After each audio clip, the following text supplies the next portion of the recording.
أيها الأحبة في الله، لقد قرر المصطفى عليه الصلاة والسلام بوحي من الملك العلام أن أكثر ما يدخل هذه الأمة القبر إنه العين الحاسدة من الإنس والجان تسبب موت هذه الأمة وتدخلها القبور، بل إن في الحديث إنها تدخل الجمل القدر والرجل القبر.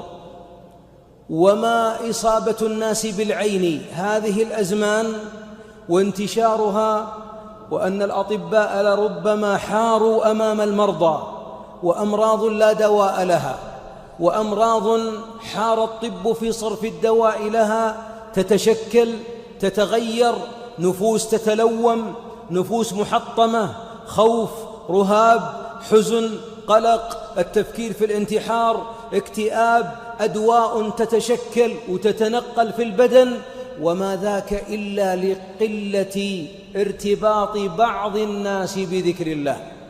الله جل وعلا ختم كتابه بالمعوذتين حتى يعوذ العبد برب الناس ويلوذ برب الفلق ويستعيذ به من شر ما خلق. فإن الإنسان على كوكب الأرض تحيط به المخاطر من عيون يراها ومن عيون لا يراها، والبعض منا يخاف من الرجل أو المرأة إذا علم أن هذا أو تلك عائن أو عائنة، خاف منه وتولى عنه وبدأ يناديه: قل لا إله إلا الله، اذكر الله، صل على محمد. طيب أنت يا أيها الخائف، لماذا أنت لا تتحصن؟ ولماذا أنت لا تذكر الله؟ ولماذا لا تلوذ بجناب الجليل جل وعلا فيعيذك من شر ما خلق ومن شر الوسواس الخناس الذي يوسوس في صدور الناس من الجنة والناس؟ وإنك لتعجب أيها المبارك أن بعض الناس ترافق مع العين الحاسدة، يعيش في حزن وفي اكتئاب وفي قلق وفي مرض وفي عزلة، لا يحب الناس، يخاف من السفر، لا يحب اجتماعهم، لا يضحك، في سجن داخلي سجنه الشيطان أو ذاك العائن. نظر إليه فما برك، ونظر إليه فما هلل، ونظر إليه فما قال تبارك الله، فإذا هي تصيب بدن خالي من الحصانة. ولو أن قلنا من المسؤول، أهو العائن أم المعيون، لكان المعيون تقع مسؤولية العين عليه ابتداء، لأنه ما ذكر الله، ما تحصن بالله، ما صلى جماعة، لربما ما كان طاهرا، إلى غير ذلك من الأدواء التي تدمر النفس البشرية. أحبابي، حتى تعلم أن الناس بحاجة إلى راقي، أحيانا انظر إلى تجمعهم على أبواب الرقاة والطوابير التي تنطلق خلف استراحات الرقاة، مع أنه لا يوجد في ديننا وظيفة اسمها راقي. كل واحد يرقي نفسه، وكل واحد يلوذ بجناب ربه، وكل واحد يدعو، وعلى دعاء المضطر تكون الإجابة: أمن يجيب المضطر إذا دعاه. وإن بعضنا أحبابي بسبب نعمة بدت عليه بات يجملها للناس، والأيام هذه أحبابي صار الناس لا يستترون بنعمهم. يا بني لا تدخلوا من باب واحد وادخلوا من أبواب متفرقة. يعقوب نبي، ما كان يرد قضاء الله إذا حل، لكنه يعلم أبناءه كيف يختفون بالنعم ولا يبرزونها. وبعض الناس الآن إسنابات، يتعشون عشاء ب5 ريالات ويصورونه، يشترون قهوة، عصير، نعمة، يغيرون الأثاث، يجملون الصغير فيصورون ويرسلون، وأولئك يستقبلون ثم يرسلون بدل السنابة عين ماحقة ساحقة تمحق ما بقي من صحة هذا المسكين. إنها مأساة. إن بعض الناس في بيوتهم دخلت الهموم والأمراض، يقف أمام الطبيب: أنا مريض، فيني حرارة، فيني نفر جلدي، لدي قولون، لدي اكتئاب، مهموم، يبكي. الطبيب يفحص ويفحص ويفحص ويلتفت يقول: والله ليس بك من داء. إنها العين التي لا يخرجها تحليل لربما، ولا يكشفها إشاعة لربما، معناها كنت ضعيف الحصانة وأنت ضعيفة الحصانة، ثم أرسلت عين من عين حاسد من الجن أو الإنس، وأحيانا تتوحد العين الإنسية والجنية، إنه يراكم هو وقبيله من حيث لا ترونهم. ومعظم العيون التي تفتك بالحياة وتسبب الطلاق والأمراض تكون في صالات الأفراح، يوم أن تتعرى المرأة تكشف صدرها وتكشف يديها وبعض ساقيها، والبعض يكشف بطنها، ثم تتجمل ساعتين وثلاث في الكوافيرة وتخرج فتشهق تلك، فتتوحد عين الإنسي الحاسد مع عين جني حاسد، فإذا استودعت ذاك البدن هلك. أكثر ما يدخل أمتي القبر العين، ولو أن شيء سابق القدر لسبقته العين. كان سهل بن حنيف رضي الله عنه في ماء يغتسل، فنظر إليه أحد صحابة رسول الله عليه الصلاة والسلام، وكان جلده جميل من أحسن الناس جلدا، قال: جلد ولا جلد مخبأة، ما رأيت قط قبل اليوم، أي ما رأيت أجمل من هذا الجلد وجماله. فتنمض وسقط وكاد يهلك، فغضب الحبيب وقال: هل تتهمون له من أحد؟ ثم قال: على ما يقتل أحدكم صاحبه. نحن في هذه الأزمان نساء في قرة العين عند طفلها وأطفالها وزوجها تصرخ في وجه الزوج: طلقني. عسى ما شر. لماذا يطلقها؟ كانت آمنة في سربها في نعمة قارة، طلقها لأن العين أصابتها. ولذلك نحتاج في كل بيت إلى راق، وأجمل الرقات هو أنت لا تأخذ بزوجتك ولا أطفالك إلى الرقات، أنت الراقي. هي الفاتحة وآية الكرسي، أواخر البقرة، المعوذات، هذه هي الرقية، وليس هناك رقية غيرها، ولا يوجد هناك تمتمات ولا همهمات ولا تعاويذ لا نعرفها يقولها الرقاة ولا نعرفها، كلها نعرفها. بل إن كثيرا من أهل العلم قالوا إن الرقية في كتاب الله هي سورة الفاتحة فقط، هي الفاتحة فقط، لقول الحبيب للصحابي: وما أدراك أنها رقية.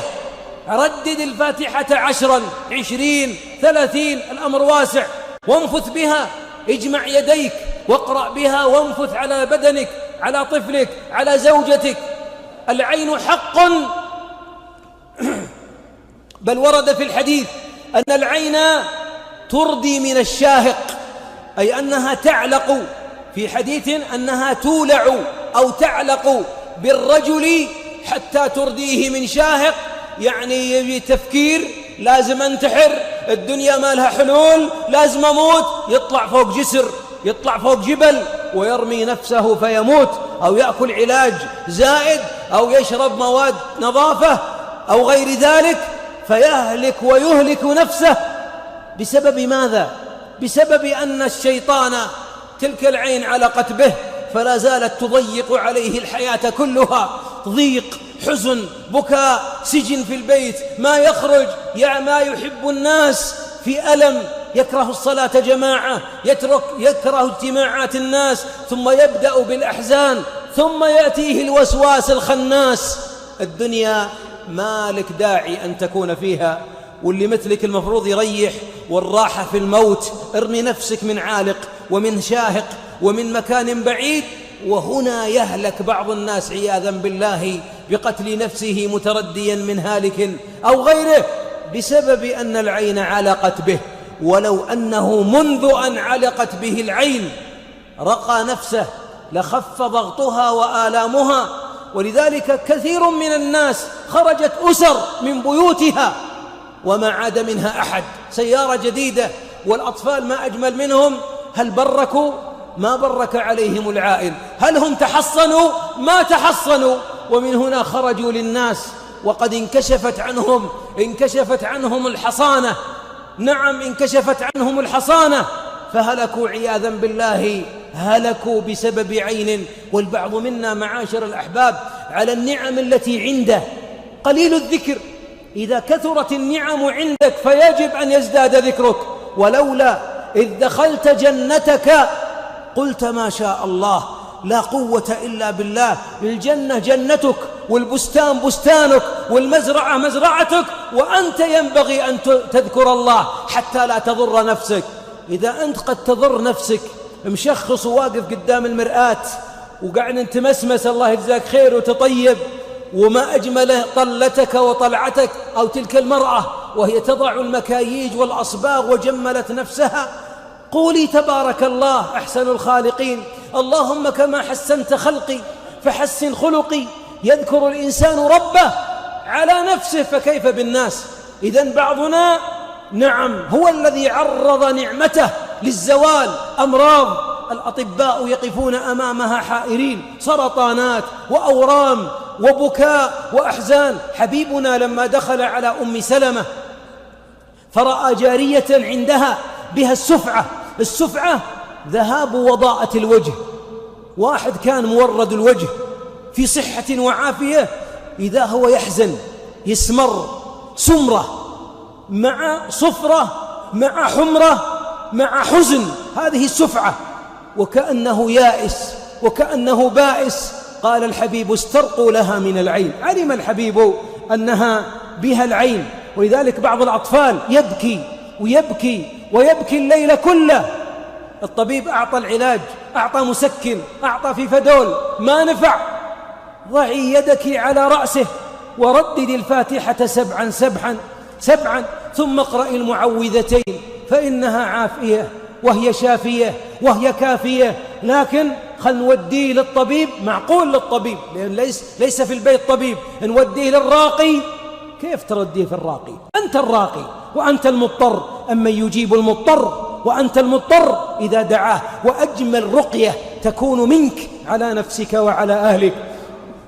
وقد انتشر هذه الأزمان أولئك الذين يعادون نعم الله، في أناس يتخصصون في معاداة نعم الله، فإذا رأوا إنسانا كملت نعمته اشترى سيارة، بنى بيتا، توظف في وظيفة، جمل ظاهره، اشترى شيئا من الجمال، ظهر في حلة جميلة، امرأة متجملة، طفل قد كبر وهو ما يدري عنه، هذا ولد فلان، قل طيب تبارك الله.